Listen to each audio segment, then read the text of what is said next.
हाय दोस्तों, जल्दी मेरे चैनल को सब्सक्राइब कर दो और हाँ, बेल बटन दबाना ना भूले, बिल्कुल फ्री है। जूते के साथ तो आपने मेरा दिल भी चुरा लिया मैडम। अच्छा, तो अब आपको बातें बनानी है या अपने दोस्त के जूते भी चाहिए? सब लड़कियां शोर मचाने लगी। पिछले 1 घंटे से सब लड़कियां दुल्हन की विदाई रोक के अपनी मांग पर अड़ गई थी। अरे भाई रुको, दे रहे हैं।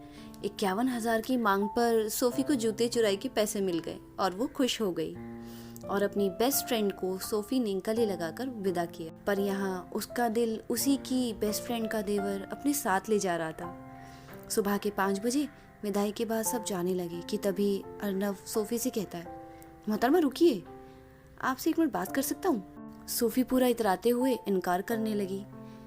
कैसी बात? दुल्हन विदा कर दी, शादी हो गई, अब आप अपने घर जाइए, मैं अपने घर। मुझे बात करनी है, 1 मिनट। अर्नव सोफी का हाथ पकड़कर उसे गली के कोने में ले गया। सोफी, मुझे तुम बहुत पसंद हो। कोई दिल फेंक आशिक की तरह बात नहीं कर रहा हूँ मैं। अच्छा, तो ठीक है, घर आ जाओ रिश्ता लेके। मैं कोई डेट वेट नहीं करने वाली, मैं जिससे भी प्यार करूंगी शादी के बाद। सोफी ने मुस्कुराकर कह दिया और अर्नव ने भी हाँ कर दी। नमस्कार दोस्तों, मैं अलका ठाकुर स्वागत करती हूँ आपका मेरे चैनल में, जहाँ हम सुनते हैं प्यार भरी कहानियाँ हमारी यादों की डायरी से। दोस्तों, ये कहानी है दिल्ली में रहने वाली सोफी और जयपुर में रहने वाले अर्नव की। सोफी की बेस्ट फ्रेंड नीतू की शादी जयपुर में रहने वाले अर्नव के भाई गौतम से तय हुई थी। इस शादी में अर्नव को सोफी से प्यार हो गया था। पहली नज़र में वो सोफी को अपना दिल दे बैठा था। अगले दिन सोफी अपने घर आई थी और अपनी बेस्ट फ्रेंड को याद कर रही थी। उसी शाम नीतू का फोन आया। कैसी है? मैं ठीक हूँ, तू कैसी है ये बता, ससुराल में कैसा लग रहा है? एक्साइटेड होते हुए सोफी नीतू से बात किए जा रही थी। सब ठीक है, बस रस्में चल रही हैं। थोड़ा आराम करने अपने कमरे में आई तो सोचा तुझे कॉल कर लूँ। सच कहूँ तो थोड़ी नर्वस हूँ यार। अरे पागल है क्या, गौतम जीजू है ना तेरे साथ? तभी सोफी को एक आवाज़ आई। मैडम परेशान मत होइए, आप आपकी बेस्ट फ्रेंड हैं तो अब हमारी भाभी भी हैं। ये अर्नव की आवाज़ थी। सोफी अर्नव बात करने लगी, तभी नीतू बोल पड़ी। देवर जी क्या चल रहा है? सोफी ने उधर से फ़ोन काट दिया और यहाँ अर्नव ने नीतू से कहा, भाभी मुझे आपकी सहेली से प्यार हो गया है। उसके घर वाले मान जाएंगे ना? आप सच में सीरियस हो उसके लिए देवर जी? हाँ भाभी। ठीक है, पद फेरों की रस्म के लिए जाऊंगी तो मैं उससे बात करूंगी। भाभी एक रिक्वेस्ट और है, मुझे सोफी का नंबर मिल सकता है? ठीक है, पूछ कर दूंगी, पर मुझे क्या मिलेगा? जो आप बोलो।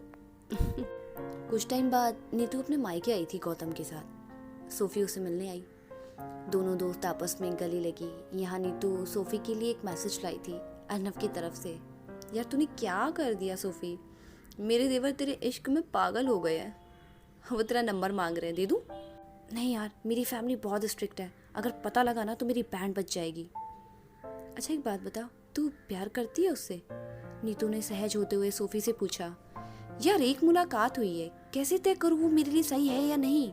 देख सोफी, मैं जितना जानती हूँ वो बहुत अच्छा लड़का है, कोई ऐब नहीं करता, प्राइवेट हेल्थ इंश्योरेंस कंपनी में काम करता और अब घर में अर्नव ही बचा है शादी के लिए। मम्मी जी कह रही थी अब तो बस अर्नव की शादी हो जाए जल्दी से तो गंगा नहाऊं। देख ले कहीं तेरे हाथ से इतना अच्छा लड़का ना निकल जाए। सोफी ने कहा वो अर्नव से मिलना चाहती है। हाँ हाँ, तो ये मुझे वापस लेने आएंगे ना तो मैं अर्नव को बुला लूंगी, साथ चलेंगे, बाहर घूमेंगे हम चारों, और तू बात भी कर लेना। Thank you bestie. सोफी ने नीतू को गले लगा लिया। कुछ दिन बाद गौतम नीतू को लेने मायके आए, उनके साथ अर्नव भी आया था। दिल बेचैन था सोफी की एक नज़र पाने के लिए। भाभी कॉल करो ना सोफी को। हाँ हाँ, बेचैन क्यों हो रहे हो, बुलाती हूँ, रुको। नीतू ने सोफी को कॉल किया। सोफी मैं चली जाऊंगी रात को, घर आ जाना, आज सारा दिन साथ बिताएंगे। सोफी ने फ़ोन पर नीतू से कहा कि वो माँ से पूछकर ही आ पाएगी, इतनी देर के लिए वो बाहर भेजेंगी या नहीं। खैर इजाज़त लेके सोफी नीतू के घर पहुंची। नज़रें बेकरार थी अर्नव को देखने के लिए। पहली नज़र का पहला प्यार। सिर्फ 21 साल की थी सोफी और उसे अब तक प्यार नहीं हुआ था। कई प्रपोजल आए थे पर मैडम मना करती रही, लेकिन ना जाने कैसे अर्नव के आगे उसके दिमाग ने काम करना बंद कर दिया और सिर्फ दिल की सुनी जा रही थी। दोनों की नजरें मिली, प्यार साफ दिखाई दे रहा था। गौतम नीतू से कहता है, अरे भाई कहीं चलेंगे घूमने या घर पर ही रहेंगे? वाटर पार्क जाएंगे, रोहिणी में ही है। चारों निकल पड़े सैर सपाटे पे। गौतम नीतू की नई नई शादी हुई थी, इसलिए दोनों एक दूसरे का हाथ पकड़े घूम रहे थे, एक नए नवेले जोड़े की तरह। यहाँ अर्नव सोफी आपस में बात कर रहे थे। तो क्या सोचा तुमने सोफी? आपको सच में प्यार हुआ है मुझसे या ये 4 दिन की चांदनी है? जब कहो तब आ जाऊं रिश्ता लेके, सिर्फ आपके हाँ की वेट कर रहा हूँ। दोनों ने काफी बातें की, उसके बाद साथ में आइसक्रीम खाई, घूमे फिरे। घर आकर नीतू वापस जाने की तैयारी कर रही थी। यार तू कब आएगी? एक ही दोस्त है मेरी, वो भी गई। होली पर आऊंगी। हमारे यहाँ शादी के बाद पहली होली लड़की अपने मायके मनाती है। सोफी बहुत बिंदास थी, मजाकिया लड़की थी, हंसना लड़ना स्वभाव से ऐसी ही थी और हेल्प के लिए हमेशा खड़ी रहती थी और जहाँ जाती थी वहाँ रौनक लगा देती थी। सोफी अर्नव फोन पर बात कर रहे थे। उनकी सिर्फ 2 मुलाकात हुई थी, एक शादी में, दूसरी जब नीतू आई थी। दिल एक मुलाकात के लिए तड़प रहा था। सोफी को अर्नव से प्यार हो गया था। फोन पर घंटों बातें होती थी। एक दिन सोफी के घर में पता लग गया अर्नव के बारे में। परिवार ने साफ इनकार कर दिया। सोफी बहुत उदास थी। वहाँ अर्नव के घर वालों ने भी मना कर दिया। दोनों अपने अपने परिवार को मनाने में लगे थे। होली का त्योहार आया। नीतू गौतम के साथ सोफी के घर पहुंची। सोफी की मम्मी ने दोनों का स्वागत किया, आओ भगत की। लंच करने के बाद नीतू ने सोफी की मम्मी से कहा, आंटी वैसे मैं बहुत छोटी हूँ, पर आपको ये कहूँगी कि मैं अभी भी ससुराल गई हूँ। वहाँ का माहौल बहुत अच्छा है, सब लोग मिलकर रहते हैं। सोफी वहाँ बहुत खुश रहेगी और मैं हूँ ना उसके साथ, आप क्यों टेंशन ले रहे हो?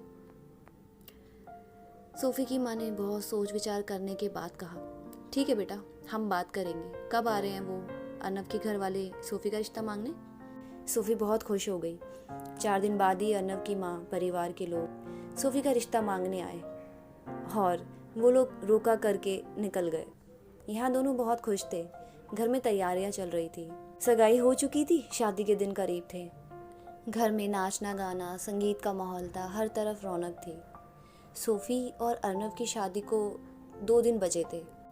रात को सोफी मेहंदी लगवाने के बाद अपने कमरे में जाकर अपने सारे कपड़े समेट रही थी। तभी उसके सेल पर कुछ फोटो आई, अर्नव और एक लड़की की। वो फोटो देखकर सोफी हैरान रह गई। जब उसने उस नंबर पर कॉल किया तो वो फ़ोन ऑफ आ रहा था। सोफी ने वो फोटोज अर्नव को भेजी। अर्नव ने तुरंत कॉल किया, अर्नव क्या है ये सब? सोफी ये बहुत पुरानी फ़ोटोज़ हैं, मेरी एक्स की और मेरी। उसका फ़ोन आया, वो नहीं चाहती मेरी तुम्हारी शादी हो, इसलिए उसने ऐसा किया। सोफी रोई जा रही थी और अर्नव से अपने प्यार की दुहाई दे रहा था। मैं बाद में करूँगी बात। सोफी ने सीधा नीतू को कॉल किया और उसे सब बताया। नहीं सोफी, अर्नव झूठ बोल रहा है, वो कल अपनी एक्स से मिलने गया था, ये फ़ोटो कल रात के हैं। सोफी अब बहुत रोई। क्या करती, अगले दिन उसकी शादी थी, हर तरफ तैयारियां हो रही थी, रिश्तेदारों से घर भरा हुआ था। दोस्तों, प्यार में जल्दबाजी ठीक नहीं। किसी रिश्ते को 1 महीना ही लगता है तो किसी को 1 साल भी लग जाता है भरोसा जमाने में। आपको क्या लगता है, सोफी ये शादी तोड़ देगी या करेगी? कैसी लगी आपको ये कहानी? प्लीज़ कमेंट कीजिए। चैनल को सब्सक्राइब करना ना भूलें। मिलेंगे इसके अगले पार्ट में। आप सुन रहे थे प्यार भरे किस्से विद अलका ठाकुर। लेती हूँ विदा इस कहानी के साथ। Thank you so much.